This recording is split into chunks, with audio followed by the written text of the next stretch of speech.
Now we get back to our discussion. Abe, the floor is yours. Well, thank you very much. It is a difficult act to follow, but I'm very honored to be asked to speak here today. I'm very thankful to ORF for hosting us tonight, and to be able to join such a terrific panel. I just had a couple thoughts that I wanted to share on the broader topic. I completely agreed with Professor Joshi's statements about narratives, and we have to be careful about narratives that are true, that seem true, until one day they're no longer true. And I wanted to build on that, actually, with just two broad points. The first is that dividing the world into different regions is inherently artificial. That any bureaucracy obviously is necessary. It's necessary to divide the world in some sort of bureaucracy, but we need to be careful to not read too much into it. The fact that the United States changed its definition of the region from Asia-Pacific to Indo-Pacific did not suddenly make India an important player in the region. India was always an important player in the region. It's just that the bureaucracy decided to change the label on how we define the region. Similarly, the connectivity between Northeast Asia, Southeast Asia, South Asia, East Africa, the Middle East, Central Asia, Russia, is fundamental and has existed for centuries. And whether we define or label the region as the Orient or the Far East or Asia or the Asia-Pacific or the Indo-Pacific, it doesn't change the realities on the ground. And I think that's the first thing we need to know. But as I mentioned, dividing the world is necessary in any bureaucracy. And in the United States, there is no consistent definition of Asia across the different departments. I worked in the Pentagon during both the Obama administration and the Bush administration, which was called Asia-Pacific Security Affairs, now is called Indo-Pacific Security Affairs. The geography of what it covered did not change at all. India was always part of Indo-Pacific Affairs and Asia-Pacific Affairs.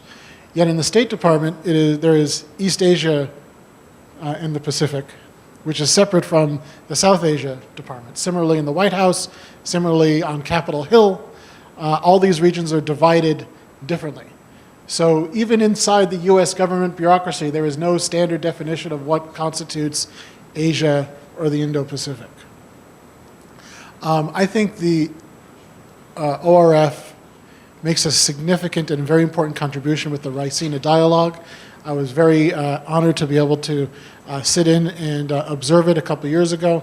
And I think this year's, the most recent edition, I thought was important because I looked at each panel.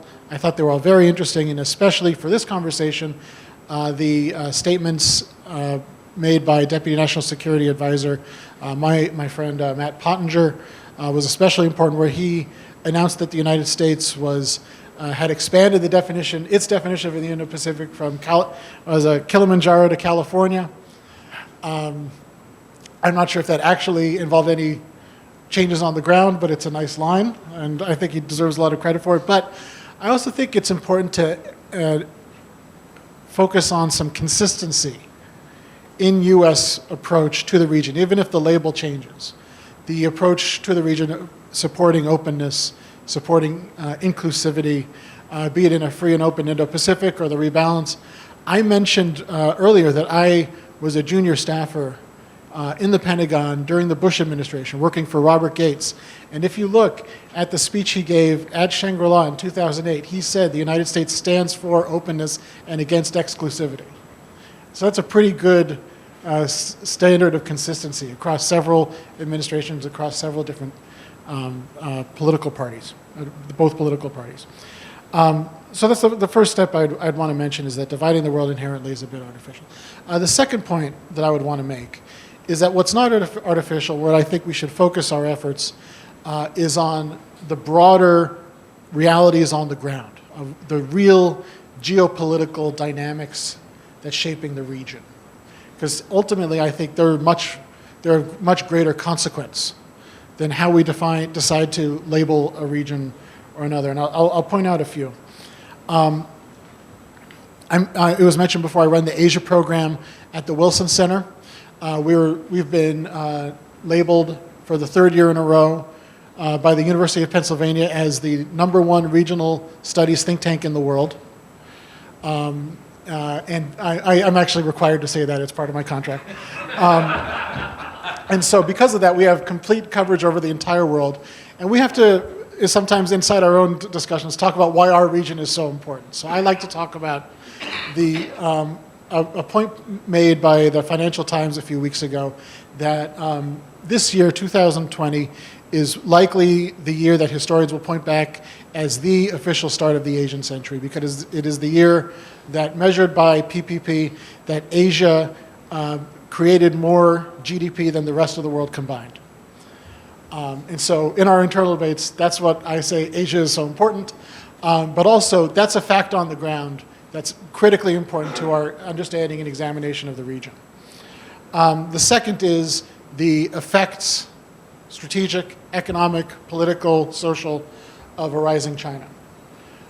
In many ways, if you look back historically, we don't know how the coronavirus will end up, but it's certainly a symptom of the very critical role that China plays in the region's geopolitical dynamics, and that the realities of a rising China is inescapable to understanding what's happening in the region.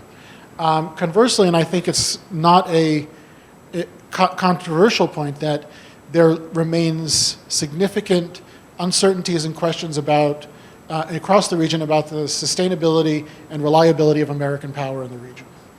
And I think those two dynamics, a rising and increasingly assertive China and an uncertain America, is roiling the entire region in ways that we're still grappling with to understand. And to me, from an American perspective, that points to two pieces that I think is important for our discussion about the Indo-Pacific. That's where I'll stop. The first is the emerging, burgeoning, intensifying great power competition between the United States and China, which I would argue began before the Trump administration called it out in its strategic documents, but also I think something that will, in all likelihood, live beyond the Trump administration, whether that is in 1 year or in 5 years. I think that's part of the structural realities of the region, is competition to some degree of US and China, although there still remains to be a lot to be seen and understood to understand the nature, objectives, and fundamentals of that competition. I think that still remains to be seen. But also from an American point of view, the continuing importance and significance of American allies and partners in the region. That for an American, any American strategy, even for an administration as skeptical of alliances and partnerships as President Trump's, these relationships are still absolutely critical to American strategy. I think that's going to continue, and I think the United States will continue to see India as a very important partner. There was a statement when I was very impressed with when Secretary of Defense Mattis came to speak at Shangri-La, and one of the remarks that he made that didn't get a lot of attention, but I think is very important because I think it's a message that is fundamental to American strategy in Asia going back to the 19th century, but also is a message that our allies, partners, and adversaries need to hear. Even though it didn't get much attention, he said that the region, that the Asia-Pacific, the Indo-Pacific, is a region that no country could or should dominate. And I think that sends a very important message that the United States does not seek to dominate it, but it also seeks to prevent any other country from attempting to dominate the region as well. And I'll stop there. Thank you, Matt. Thank you, Abraham. That raises some questions, but we will leave that for later. And in the meantime, Alexander, the floor is yours. Okay, so probably I'm not in a good position to retell the Russian narrative about it, because only a couple of weeks ago, Professor Joshi was privileged to discuss this issue directly with Foreign Minister Sergei Lavrov. So that's why there is no any necessity to retell it once again.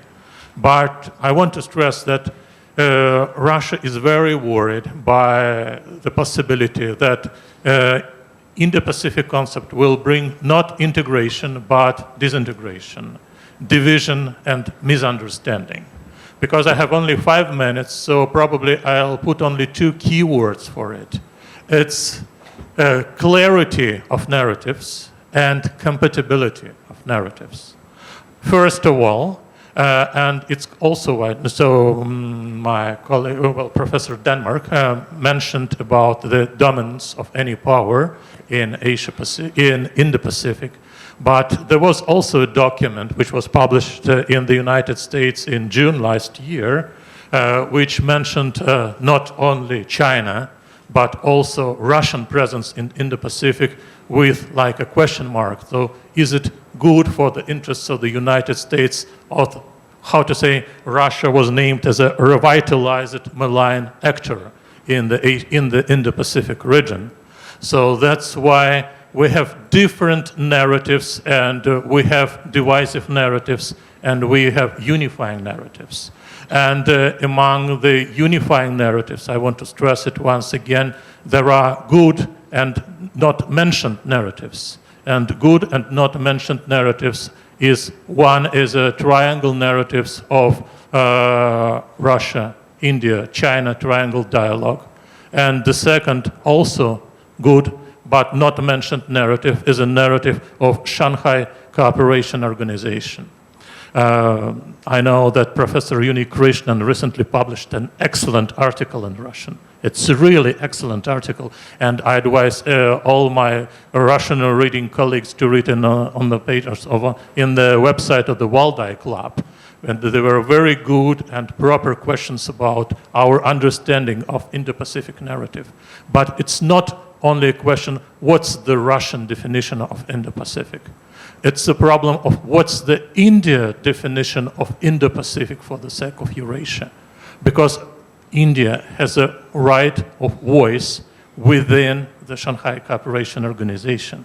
It's a part of it. It's a part of building this narrative. And the second question is, I think it's also a very important question. It's another forgotten narrative.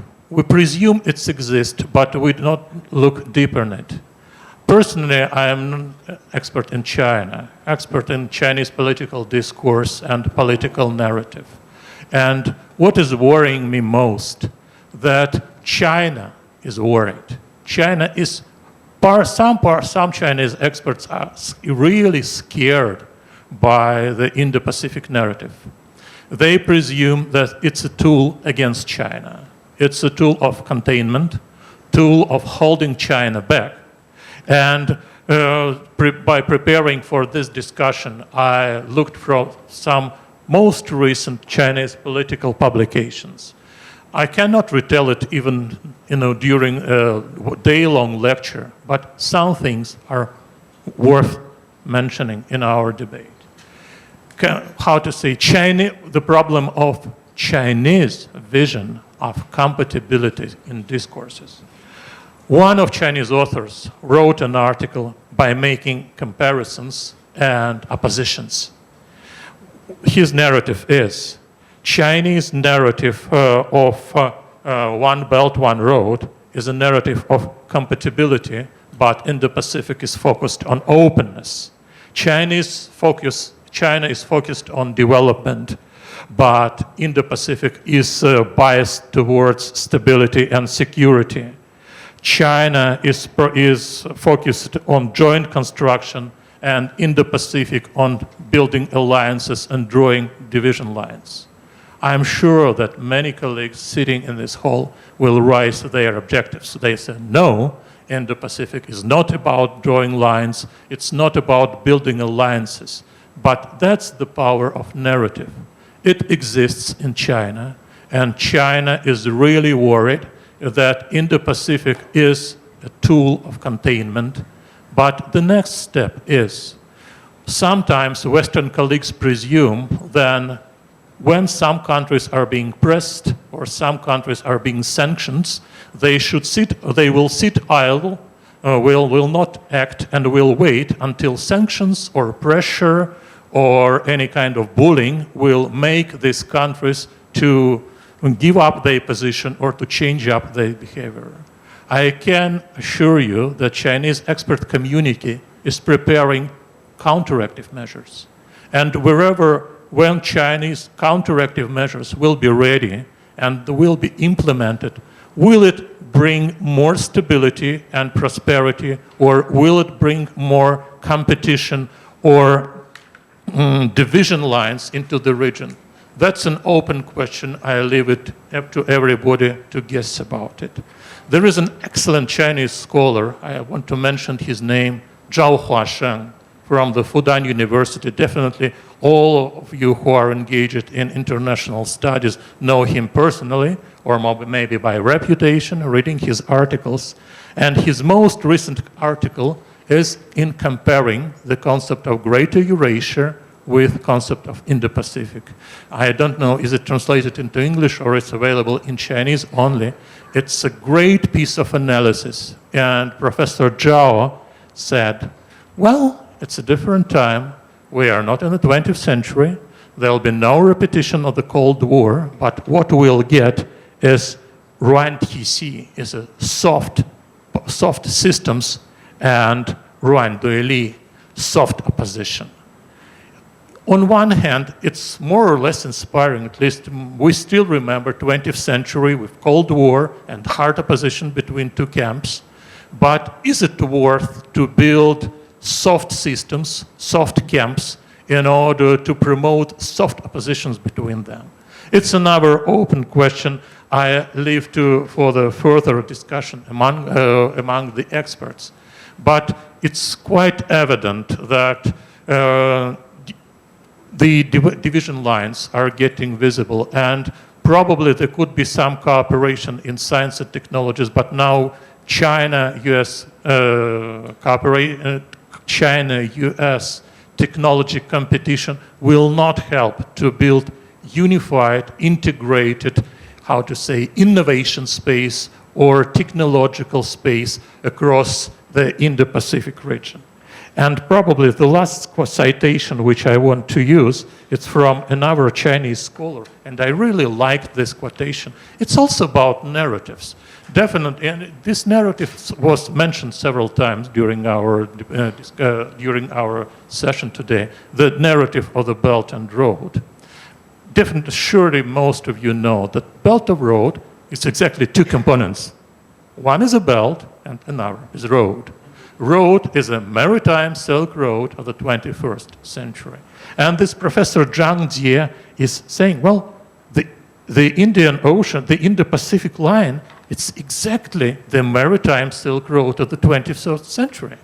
So in case you are open to embrace the narrative of your partner, you should recognize that Indo-Pacific connectivity and maritime Silk Road of the 21st century are the same. They are both about Indo-Pacific maritime connectivity, trade, cooperation. So probably as a speaker, I cannot answer questions because I have to answer them myself, but I have a question and I want to raise it. Are we ready to embrace this kind of equation in our narratives, that Indo-Pacific maritime connectivity and which is supported by India, by the Quad nations, by Japan, Australia, India, could it be at least interlinked? Could it be connected with the Chinese narrative of the maritime Silk Road of the 21st century? Essentially, it's also about connectivity and trade. So that's why I think that our esteemed Chinese colleagues are quite right. So they are paying much more, they think that narratives are important, but they are also understand quite clearly that narratives could build not only friendship and ties, but sometimes narratives could be very divisive and therefore their role can be not constructive only. Thank you, Alexander. As usual, you've left more questions unanswered, which is your usual style. But since I have the opportunity to interact with all three of them much more than all of you, I will not be greedy. And if there are any questions from the floor, I welcome them now. They have been so comprehensive that there are no questions. Okay. Yes. Just introduce yourself, yeah. Thank you. Thank you very much, Nandan. Thank you for this opportunity to present at the event today. My name is Roman. I'm DCM of the Russian Embassy in Delhi. In fact, actually, we can presume that the topic of the event is originating from the discussion, quite recent discussion at the Raisina Dialogue, of course, and we would like just to welcome this initiative, which is, provoking of a good discussion. So, it is indeed a very comprehensive topic. So, and each and every participant, each and every, panelist, and, Vikram was here. He was, presenting, a very, comprehensive, in a comprehensive way, the Indian approach to that. So, and every approach has its, some forward-looking ideas, of course, and the discussion and the dialogue, and then, of course, practical implementation of these ideas would take time. And of course, that's just the beginning of this journey, probably.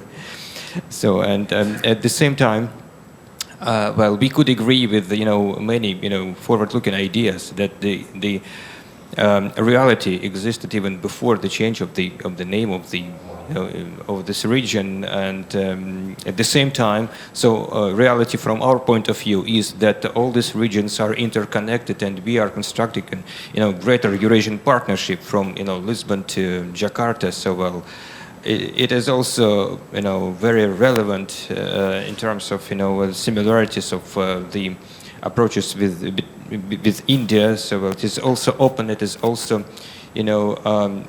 related to expanding and deepening connectivities among the regions. So well, there are a couple of thoughts. One of them is that actually we are different with India on terminology, but we are similar on the substance, and vice versa. That's an important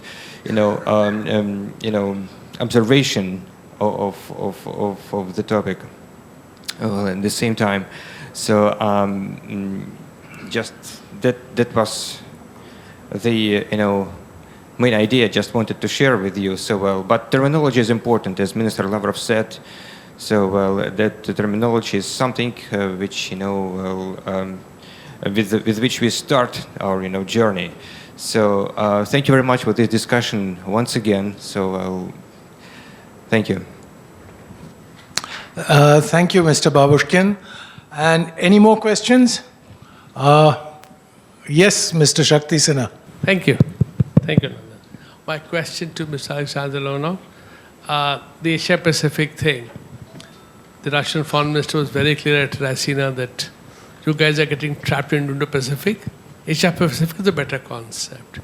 I mean, I go back to the early 90s when the Asia-Pacific term was coined. The Asia-Pacific community, APEC, came in. APEC stops at Thailand. The Asia-Europe meetings takes place.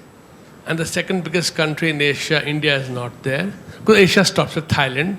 And then, of course, Myanmar becomes ASEAN, so Asia then becomes Myanmar. Anything west of Myanmar is not Asia. And then to be told that Asia-Pacific is fine, why are you guys falling in for the Indo-Pacific trap? It somehow doesn't gel. It somehow doesn't gel. Well, probably I'll make only one remark about it. It's because not all of you are reading Russian domestic policy discussion papers. And one of the Russian scholars who is working at the International Relations University 2 years ago wrote a paper where he proposed quite an interesting idea. It's obvious. It's also about narratives. but it was mentioned by many experts inside Russia that both narratives of the 20th century, which emerged after the war, were based on American dominance. And both narratives were treated as something unusual and unnatural. First one is the narrative of Euro-Atlantics. So, because the narrative of Euro-Atlantics, Euro-Atlantic, Евроатлантическое пространство, which emerged after the war, it was quite unusual thing. So, just how it could be unity between two sides of the Atlantics, but it was based upon American presence in Europe, and of course, the backstage of it was the necessity to contain the Soviet Union. The second one was Asia-Pacific. Asia-Pacific, it's not my opinion, I retell you the opinion of Professor Streltsov. Asia-Pacific narrative was based on American presence in Western Pacific. It's in South Korea, in Japan, and part of this was containing Red China and containment of the Soviet Union. So both narratives were quite new, and by the contemporary standards, they were, a little bit incredible, but later the Asia-Pacific from the narrative of American military presence developed into a narrative of development, economic cooperation, and this narrative was based originally on Japanese leadership. Definitely you know the story of the 20th century in science and technology. So the question is, wherever the notion of Indo-Pacific is a repetition of the pattern of the 20th century, so it means American presence, broader American presence in South Asia, American influence in India, something not this time is not to contain Soviet Union, but to contain China, but it's the same logic, just American presence in Europe to contain Soviet Union, American presence in Western Pacific to contain China and Soviet Union, and now American presence in South Asia to contain first China and a little bit to contain Russia if this so-called malign actor is behaving really badly. So the problem is, wherever we are witnessing the original, natural development of a new concept, which will be broadly recognized like 10 years or 20 years later, or as it was presumed by some analysts and some politicians, that it's totally artificial concept which is based on temporary political needs which cannot be long-term. So that's exactly the greatest problems we are facing. Wherever the Asia-Pacific concept could be a completely focused on cooperation, trade, like environment protection, or like two earlier concepts, it would be based on security and containment. Unfortunately, I don't have a ready-made answer. Yes, Brigadier Sehgal. After this, I'll take one more question. My question is to Mr. Lomanov. You see, the issue of Asia-Pacific from the Russian perspective, I've read a very interesting paper recently by the Russian, one of the professors from your university, is that you came about it because as a part of strategy where your Western connectivities, your Western agenda did not work, so you started looking at East Asia as a new area, and you looked at 4 countries as possible partners, and those partners were Japan, Vietnam, Indonesia, and also South Korea. So these are the countries that you're trying to look at. So you try to relocate your entire Eurasian policies towards the East Asia. So the question basically is this, is that strategy suited you. So you are comfortable with that. My point is that when we are looking at Indo-Pacific, we are looking at Indo-Pacific from the concept of a free and open region where the trade routes are not dominated by another external player. And what we find is, and we divide Indo-Pacific into 3 specific areas: East Asia, Central area is Southeast Asia, and the Indian Ocean. There is a disjunction happening within the central zone of the Indo-Pacific. South China Sea is becoming practically a Chinese lake. And you talk about MSR, Maritime Silk Road, have you seen the geography of the MSR? The geography of the MSR is western oriented. It goes nowhere in the east. The entire focus of the geography is MSR. And what is happening along the MSR, apart from everything else, are port facilities, bases coming up. What our concerns is, as an Indian, is Gwadar is becoming an anti-access and area denial zone of the Chinese. Link it up with what's happening in the Gulf of Aden, where Djibouti is a new base that is coming up. And you suddenly find that this entire region, which is home to the energy resources of this area, is becoming totally Chinese dominated. I'm afraid we have to be concerned. We have to be concerned, and we are concerned about this. And this is the unfortunate logic. And my last point is, as far as Indian Ocean is concerned, the sad reality is India is a standalone power in the Indian Ocean. We might be part of Indo-Pacific, but there are no stakeholders other than India in the Indian Ocean. And therefore, India has to stand alone, develop capacities, develop capabilities, and develop its own maritime assets. And that's the reality. And so therefore, we would be concerned, and we unfortunately cannot take the onus of accepting MSR as a benign action on the part of the Chinese.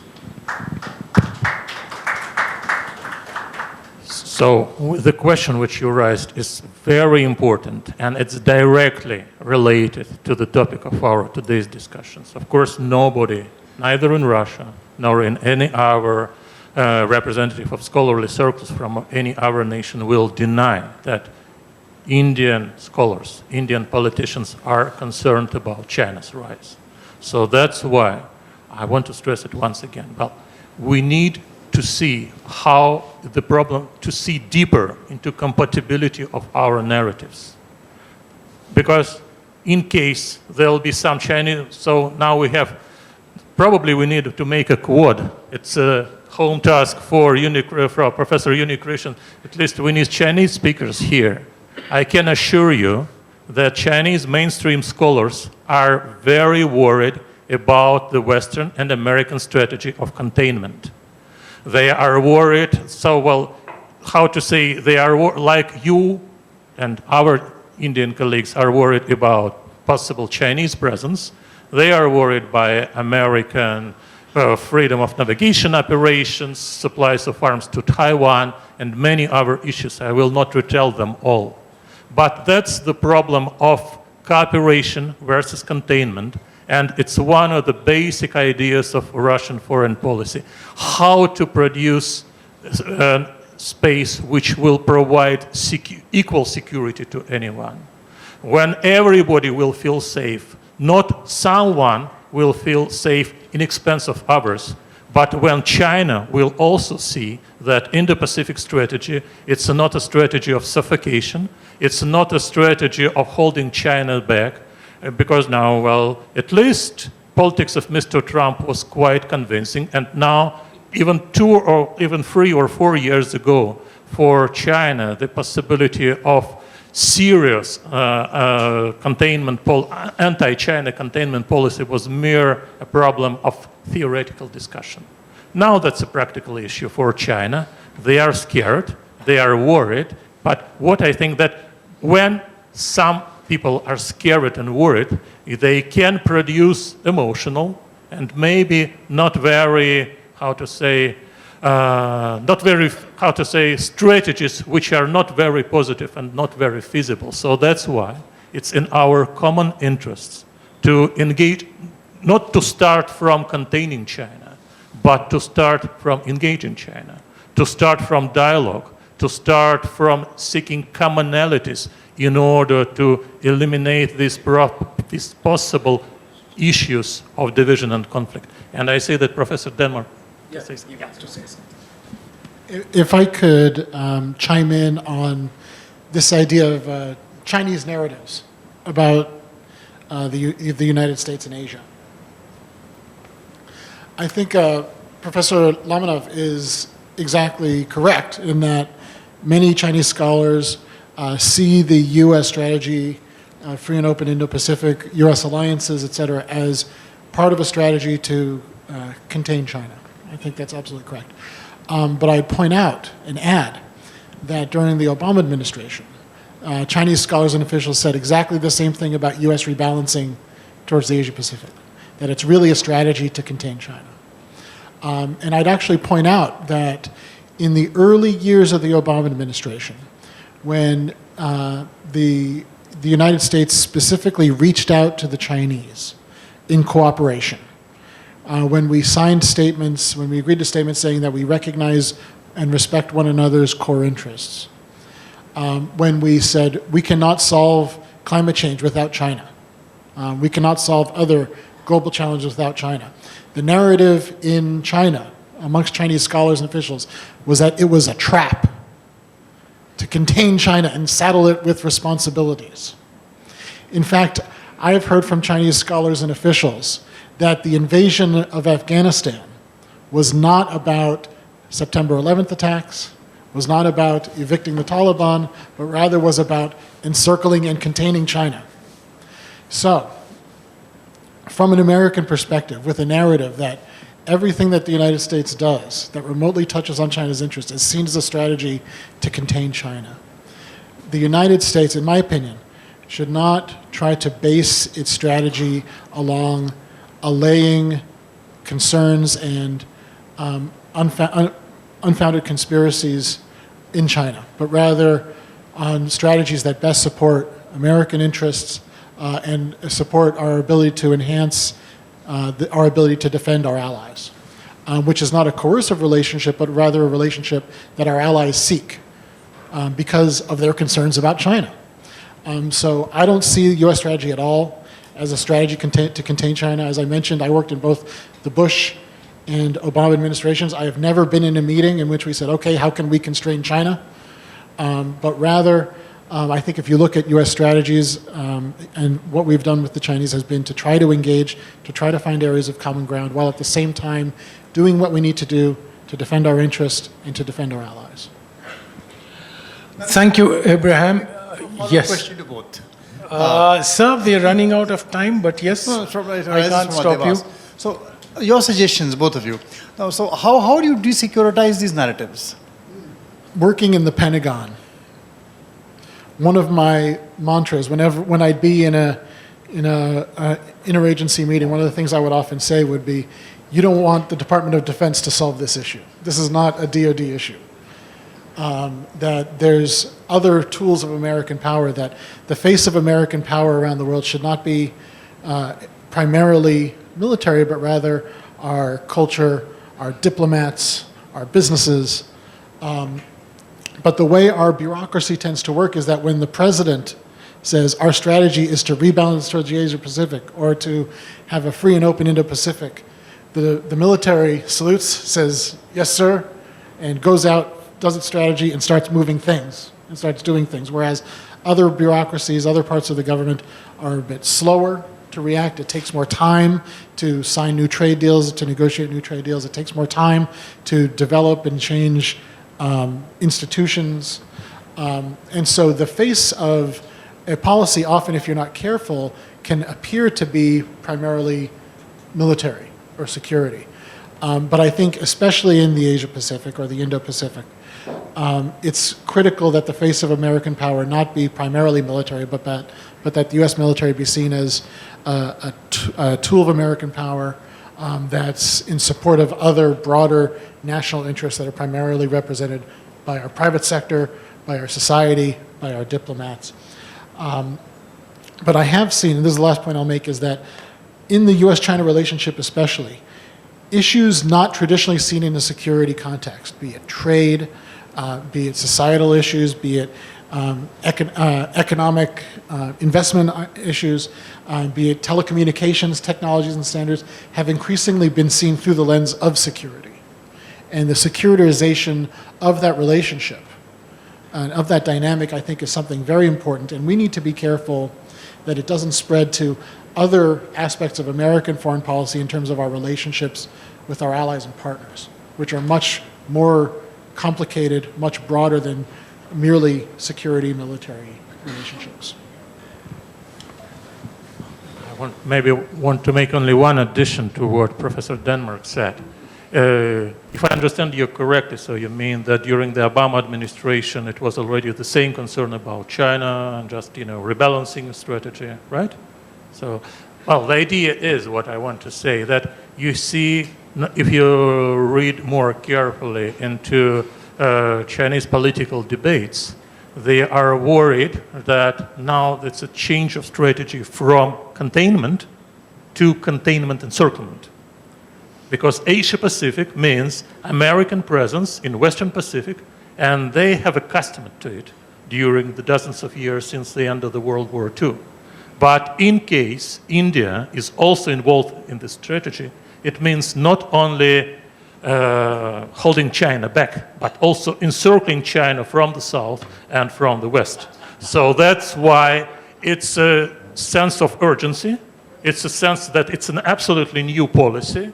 And wherever it's an exaggeration, wherever it's realistic, it's, when somebody is worried, it's very difficult to desecuritize it.